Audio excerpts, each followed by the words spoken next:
Welcome back to Good Morning Utah. It is 8:15, and this time of year, a lot of kids return to school, and a lot of kids want to talk about what happened over summer, but not every kid has a great summer. In fact, their summer wasn't good at all. And joining us right now to talk about that and how to deal with kids who might have had a bad time or are dealing with things like grief or loss in the family is Tiffany Berg, who is an author and has one of the books. And let's start right with, since you're holding it, you have a book here, If Cancer Was a Fish, I'd Throw It Back. Give us a little bit of the background on that. Well, this book came out of actually our family, right. Me losing my husband in 2009. And this book was put together to help the nieces and nephews and my children actually grieve through what they were experiencing.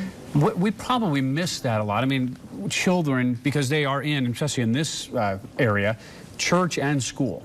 A lot of time with other kids and in front of a teacher where maybe that teacher isn't trained or doesn't really know how to deal with somebody who has. What is the advice for those people to say, hey, you know, she just lost her dad, like in your example, or you know, have someone who is sick?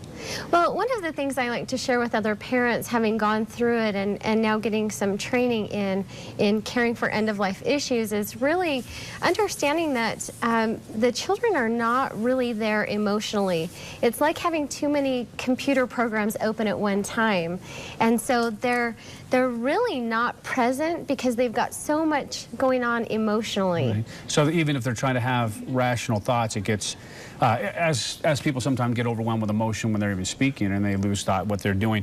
You say they have, sometimes will have that glazed look. They're millions of miles away emotionally.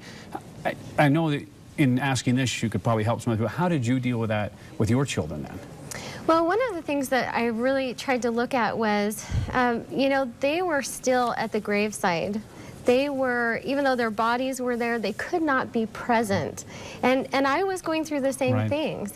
The thing that really seemed to help the most was doing activities that brought them back in their bodies, whether that was swimming or running or playing. And it seemed like they just needed to get out and be connected physically and emotionally, that brought them back. I guess it's kind of tough to be too emotional when you're doing some of those physical things. What would be your advice in the little bit of time we have left for teachers? And I'd say this really for their Sunday school classes and their teachers at school. Well, children don't really have the vocabulary to articulate, you know, I'm feeling betrayed, or I'm feeling grief, or I'm feeling loss. If you ask them, what is it like for you? They might be able to say it, well, it's like when my dog died, or it's like when my friend, you know, moved away. It's like that. And this is how the book is written. Okay.